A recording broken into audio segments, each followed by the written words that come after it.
Hi, I'm Nick and this is the TbT channel. Welcome to today's video. Now, today is August bank holiday. That's the day this is going to be coming out. To be frank, July and August, they're the lowest viewing figures for YouTube anyway, because we've all got better things to do than sit and watch people waffling on YouTube. And bank holiday Mondays especially. So rather than spending, it's usually 2 to 3 hours to make a 30 to 40 minute video about shooting with all the editing stuff. Today I'm not going to do that. It's 30 degrees. My wife wants to watch crap on TV and I've got a quad. So I'm going on a little adventure. Now, I live here in the southwest of France. Humans have lived here for tens of thousands of years. There is evidence around all over the place here. We've got caves with paintings and some of the earliest prehistoric cave paintings anywhere in the world. We've got carving, we've got monoliths, and we've got crypts. Now, today, what I am going to be searching for is a place called Necropolis, Edon, D''E''D''O''N. Now, Edon is a village that way. But when I saw this, when I was because I got the quad, I keep going, I'm looking at forests all the time on Google Earth and just kind of opening them up looking for forest tracks to go rambling down. And I saw this thing called Necropolis Edon. And I thought, that sounds interesting. So I had a look, and on TripAdvisor, I found it. It's on TripAdvisor. You will find it if you take a look. But the only things on there about it, I couldn't find it. So it's like, well, it's the lost, in my mind, it's the lost necropolis of Edon, or necropolis of Edon.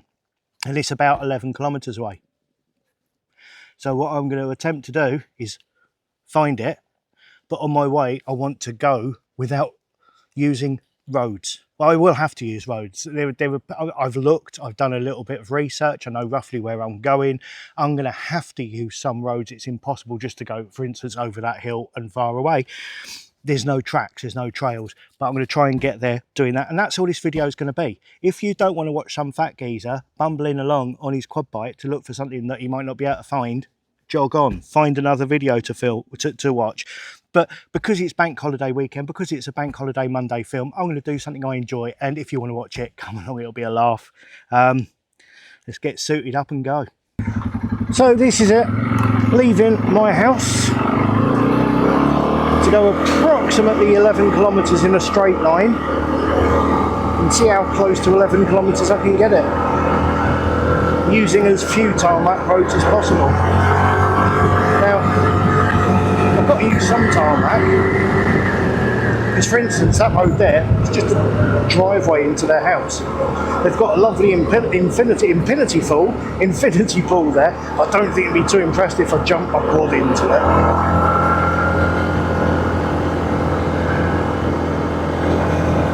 There have been humans in this area for tens of thousands of years. The rock at Surs is engraved rock. It's got, I think, antelope and bison, possibly a mammoth on it. 20,000 years old. That's only about 8 or 9 miles in that direction. We've got caves, we've got monoliths, we've got these crypts all over.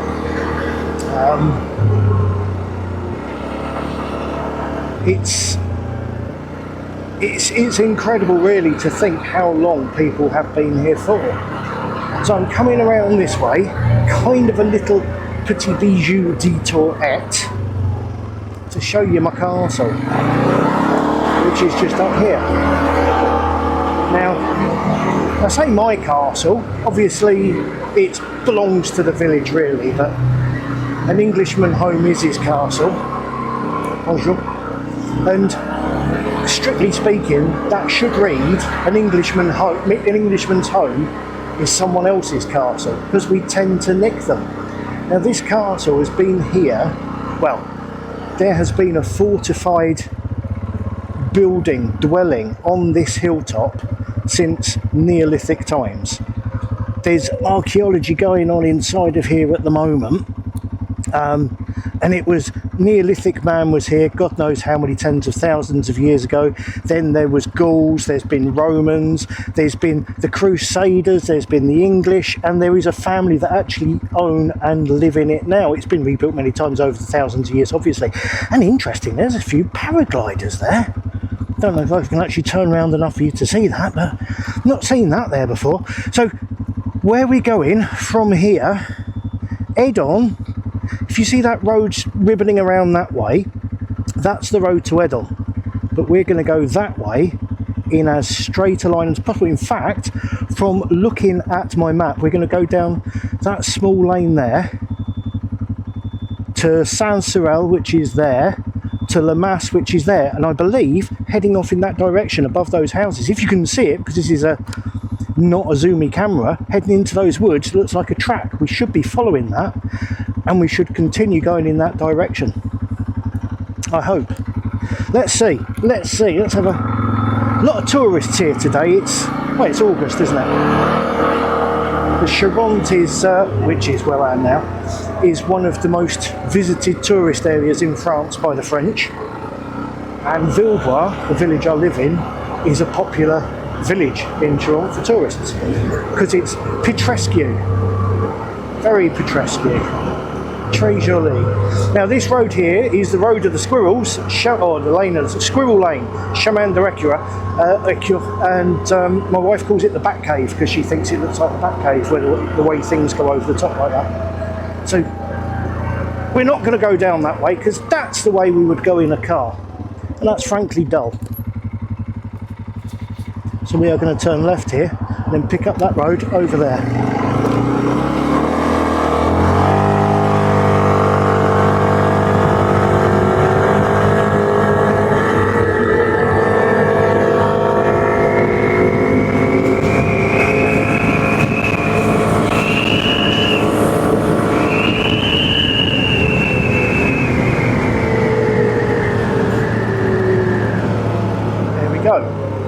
That was a brief bit of main road. Onto this road here, which is my kind of road. It's got grass growing down the middle of it. Always the sign of a well-used road, that.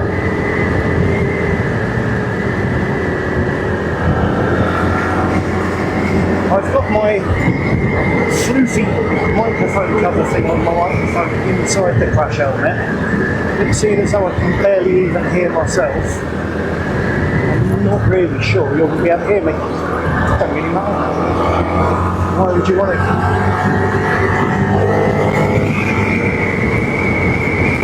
If you're watching this, it's more than likely just for the view, the adventure of a quad bike. It's kind of Indiana Jonesy, isn't it, really?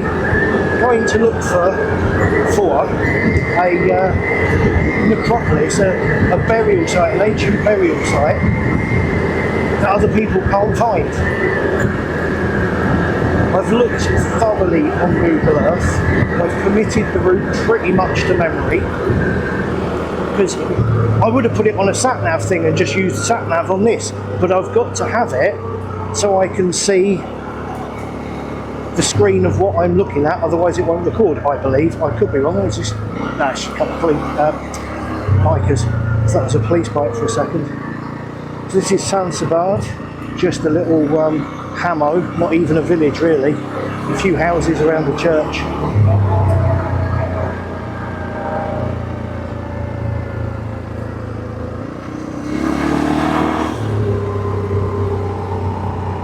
Around here and over the little Richter Bridge and the stream.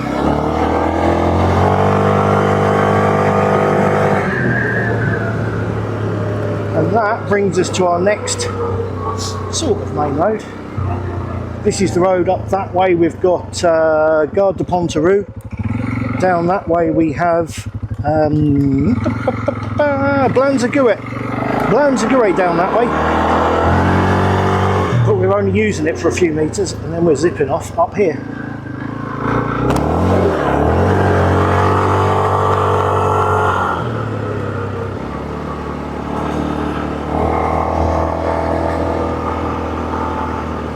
You would think this was a dead end, looking at it on a map.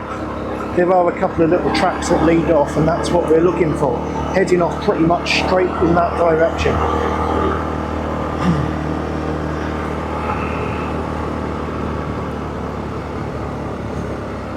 Oh, there's a doggy. Le Woof. There we are. Le Woof. All roadworks. Could be some congestion here. That's it. See that the coloured bands on that post? That's telling us that's the direction of the route. The little shemming I'm looking for. And there he is. Tomatoes. Another great thing about living down here in the southwest of France, you don't need a greenhouse to grow tomatoes, you just plant them in your garden. Saves a fortune in greenhouses. So this is one of the little green lanes. They crisscross the area extensively. We went to Provence last week, and though there are these little green lanes all over the place, certainly near where we were staying through the forests, there are big signs everywhere saying no motor vehicles. That kind of sucked. I didn't have my quad with me, but it's like, I'm glad I don't live down there. But then forest fires are a thing at the moment, so maybe it's just to stop forest fires, because a hot exhaust, a hot engine, dry grass, you know, that kind of thing. But it's a Frenchman's right to use these roads in whatever he deems fit. I don't know if you watched the Grand Tour. There was one called Carnage à Trois, where the old Top Gear guys, Clarkson et al., they did a thing about French and their cars. And it's like French and off-roaders, they don't do off-roaders, they just buy a car, then take it off-road, because, well, it'll get there. And we've got these big stacks, the reason I stopped here, these big stacks of wood. These woods belong to the commune. Now, the commune, in this case, oh look, looking back there, you can see the castle. My house is just behind that hill. The commune is the village, and they are, all of France is split into communes. As in the word communist, it belongs to everybody. So this woodland, probably, in most cases, in most communes, it belongs to everybody who lives in the commune. So they can collect the wood for themselves, for their fires from there. But what a lot of them do, because they're quite extensive, we're not just talking about taking a couple of sticks home every winter, we're talking about lots and lots of tons of wood. So they'll pay a contractor to come in, harvest the wood, set it aside for drying, and they just pay him and divide it amongst everybody. It works out a cheap way of doing it. It's fantastic. So, as I've said before on these videos, if it doesn't belong to somebody, it belongs to everybody. And that goes for this apple tree, but there are none within reach that ain't got holes in them, which is a shame. So I was going to nick one of them to take with me. Right, so let's carry on anyway. I haven't got time to stop and waffle. Time's money! So this little track here will be used mostly, I expect, by the people who cut down the wood. And judging by the state of it, they do that mainly when the ground's wet, which is quite rutted. It's not wet at the moment, as you can see. It's August. That's a deep rut. Don't want to fall in that. Oh, and there's some more. That one. Yeah, we're dry at the moment, so that's fine. But looking at the depth of somebody, I'm going to hop over to the other side of this one. Oh, look at that. I wouldn't want to drop this into there. That's quite deep. One of the biggest problems you can have with the quad is tipping it over. And that's not a problem in and of itself as such, unless you get your leg trapped underneath it, because you can drag it out on the winch. But it's better to avoid those ruts. I think coming down here when it's boggy would be a different matter, because you wouldn't want to fall into that. There's another one. So we're just straddling these rather than going down them. I'm hoping it don't get much worse than this. There's another biggie.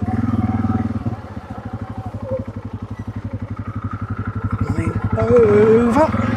There we go. Now, I am still on two-wheel drive. with the rear differential unlocked. To be honest, apart from a couple of times when I've done it really just to play with the four-wheel drive, I've not needed anything else. The ground clearance and the grip with these tyres, on dry ground at least, is more than enough. And I'm not sure I'd come down here when it was muddy anyway, because I don't really like mud. I don't really like getting dirty. And I certainly don't want to have to be cleaning my quad, so I expect this will be something I play with off-road more in the summer than in the winter. Looks like we're coming to the end of the woody bit. So we've got a field. Let's get into a bit of shade. So the track goes down here, round there, and then round off to the right across the field. That's all pretty self-explanatory. I am still going to keep the speed reasonable, because one of the things I've seen here, look, example, can you see that? That's a bump up and down that bit, right? When I've looked, because everybody tells me, oh, quad bikes are dangerous. When I've looked at quad bike accidents, and I'm going to keep calling it a quad bike, I've tried to stop and I can't. Apart from general dicking around, one of the biggest causes of accidents is driving at a speed where if there's a hidden dip in the road like that, a big hole or a branch covered by cover that you can't see, if you're travelling too fast to see it and react to it and you hit it, the quad stops and you don't, you carry on going, and that's a big cause of accidents and injuries. So I'm driving a lot slower. I mean, I'm not saying I've always been risk averse. Hell, I did skydiving for fun for quite a while, and other things besides. If I'd have had one of these when I was younger, I may well have dicked around on it and hurt myself, but as a wiser and older gentleman, I feel I've done all that, and I now just want to potter around and enjoy myself, and I don't have to go fast anymore to do that. So, another road. That one, that's Guard Pontaroo again, and that's one of the roads that leads onto the Edon road, and this is one of the Calcare roads. Oh, I am calm and collected and don't wheel spin or wheelie or anything ever. So Calcare roads, these white roads, if you look on Google Earth you'll see them everywhere. That's what I pick up mostly when I'm Google Earthing for places to go on this. They're all roads, they're official roads, anybody can drive anything along them, but you have to have insurance, it has to be CT'd, and you know, it's got to be a road-worthy car, and you've got to be able and legally able to drive it, because this is a real road. And you can see that, I don't know if you can pick it up on this camera, but there's tyre tracks there.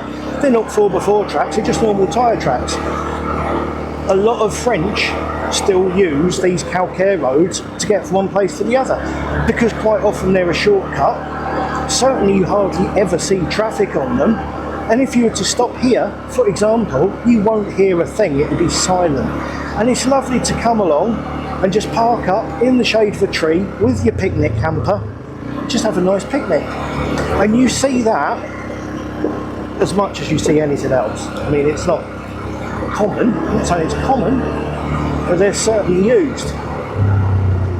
And it is simply a case of these were the roads. All the roads around here would have looked like this at some point. Then cars came along, then we started tarmacking roads, but with a country as large as France, they obviously looked at it and thought, well, we can't tarmac everything. We'll tarmac the main ones and leave the little ones like this. Which is, I mean, the 2CV, take the 2CV, it was designed at a time when this was a normal road. This was a French road. Famously, they were like this, which is why the 2CV had to have the suspension to cope with it. So this is a road, a real proper, honest to goodness road. And as long as you stick to the laws, you know, speed limits and stuff like that, speed limit on here is 80 kilometres an hour. I'm only doing 35, so that's good. As long as you're sticking to the law, you can use it. And I'm sure the French were somebody to try and take their rights away, before you know it, they'd all be wearing high-vis vests, stood in the middle of roundabouts, burning pallets. Because they don't like it. They don't like it when people try and tell them what to do, especially the government. The thing is, the French know what other countries seem to have forgotten. The government works for them. In other countries, it's kind of lip service to say that, oh yeah, we're working for you, as they open up tax-free offshore accounts in the Cayman Islands, Rees-Mogg, or, you know, all of them are at it. Absolutely all of them are at it. They're just lining their nests with your money. But here, no, they work for the French, and the French don't let them forget that. They can, I mean, the revolutions, they were a laugh.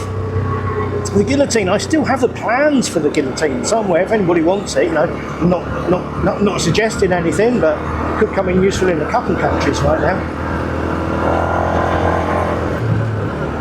So this is Edon that we are coming up towards now, the village of.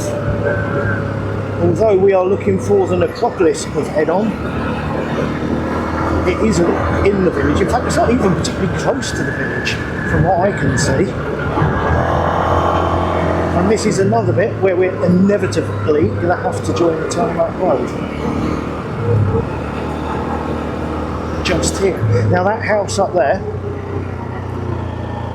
you just stop and see if that house up there belongs to a fella called Jan. He's done it up entirely inside. It's fantastic, and that feature window, that arched window there, the view is stunning. It's a beautiful, beautiful house.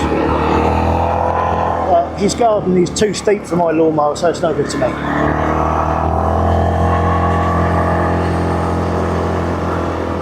So again, this is more of a hammo than a village. I'm not sure there's a shop here, let alone a bar or a restaurant. So kind of, what's the point?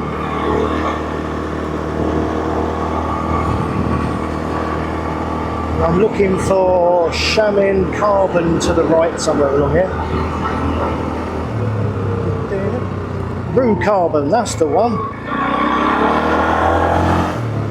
Rue Carbon. It just cuts off a bit of a corner and puts me back on a calcare road for a couple of 100 yards, sticking to the ethos of the less tarmac the better. And there it is.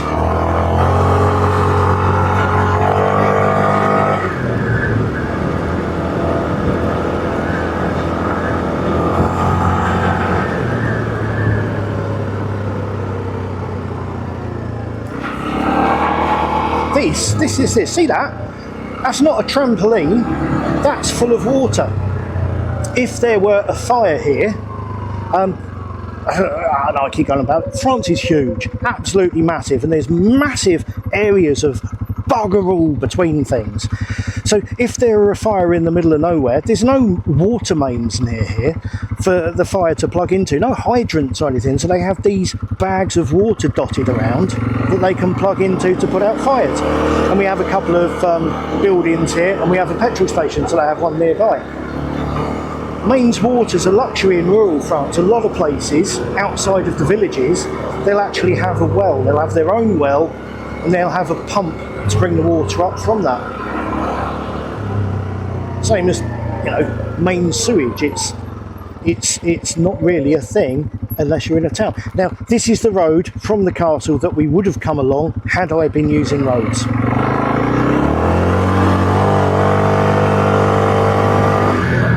And this road is the main road from Angoulême over to our left to Périgueux down that way. As you can see, massively busy. And around this way towards Brugnac.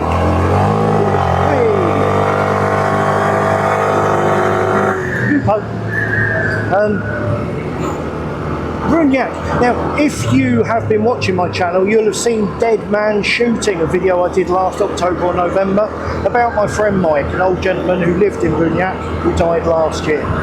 Just a joyful memory of that.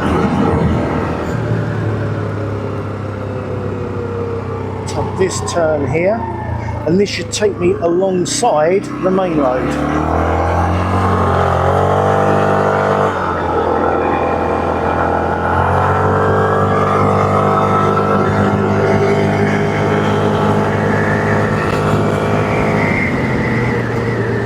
happens quite a lot actually, where you get a minor road next to a main road.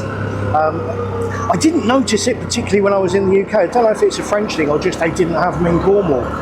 But you'd be driving along at night and it looks like there's a car on the wrong side of the road heading straight for you, but he's actually on the road next to your road. A bit disconcerting. They certainly had lots of them in Brittany, which is where we used to live. They have a lot of them down here, so I'm guessing it's just a thing. I am looking for another road off to the left.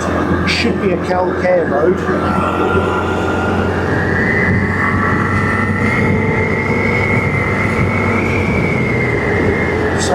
Oh no, that would be it. That would be it.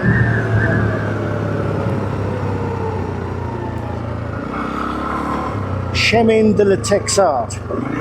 That will do. No, calm and sedate, that's me. Not leaving bloody great clouds of dust up the wheel spinning. No, no, no, no, no. So it's over in those woods. That's where we're headed. That is where our destination, our Necropolis, ancient burial site, is, hopefully. This road, we're getting close now, so this road should lead to some buildings. When I get to the buildings, there should be a similar road to this leading off to the right. I follow that through the woods, then I look for a road off to the left, and then once I get to the road off to the left, there should be a footpath within 50 metres-ish that leads directly to the Necropolis. But as I say, the TripAdvisor reviews all pretty much say couldn't find it. So we're going to give it a go. We're being intrepid. This is adventure quadding. It's Indiana Jones time. Raiders of the Lost Car Park. This will be the buildings. That will be a turning.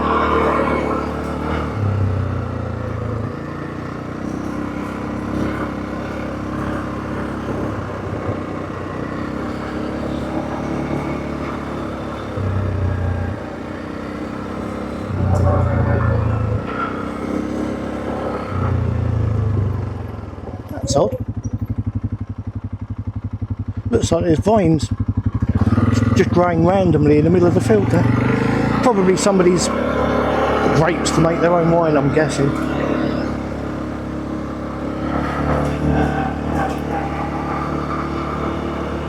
Now if you're wondering what that smell is, it's Avon Skin So Soft.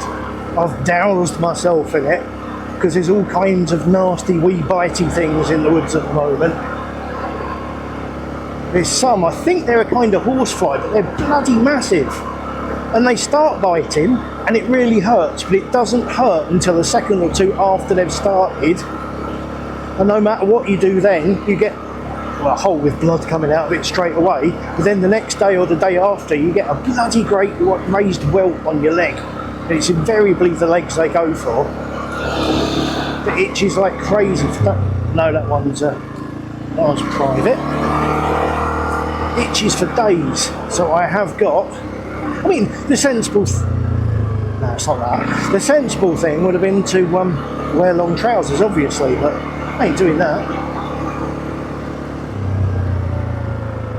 Passage onto the Plumbury. So that's private there. It belongs to somebody, which means it doesn't belong to everybody. On the left down here, is this it? No, that is... What are these? Here we go, look. These are the bitey buggers I was telling you about. Bugger off the lot. Outrun them. On away! That was a big swarm of them. I don't think it was that. They were saplings, so they could have grown up since I saw the pictures on Google Earth, but I'm hoping not. Geez, that was a big swarm of them things. I hope none of them managed to hit hitch a ride with me. Just checking me legs. No, that's fine. That's fine.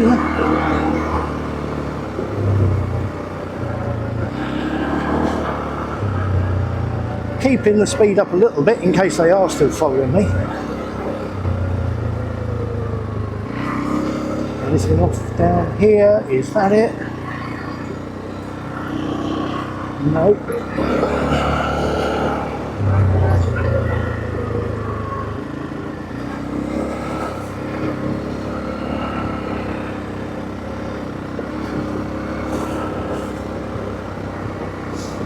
Seriously, I could have done with my 9mm shotgun for them buggers. Right, here we go, look at that. That is a left turn. This must be it. Now I'm looking in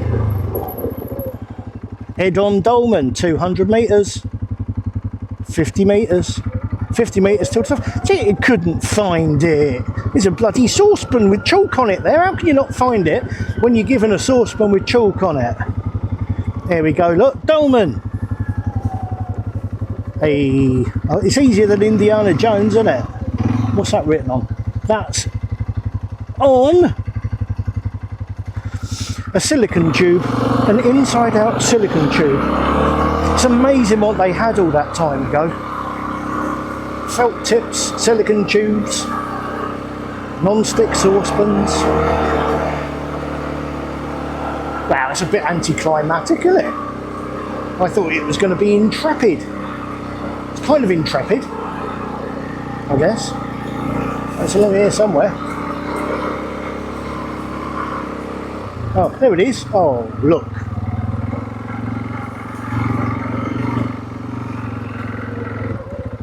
Right, let's switch this noisy bugger off.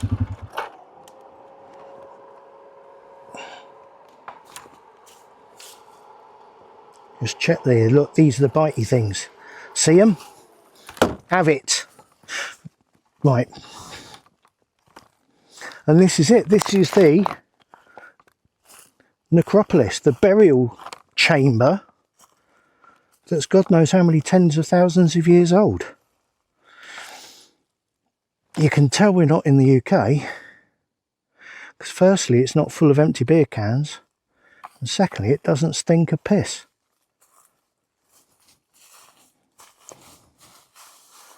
It's a hell of a thing though. And that was it. Not as tricky as I thought. Not as tricky as finding your way out of IKEA, if I'm honest. But we found it. And I enjoyed it. And that's the main thing. I enjoy riding this. I enjoy looking for stuff. I enjoy exploring. Thank you for watching this. If you got this far, well done.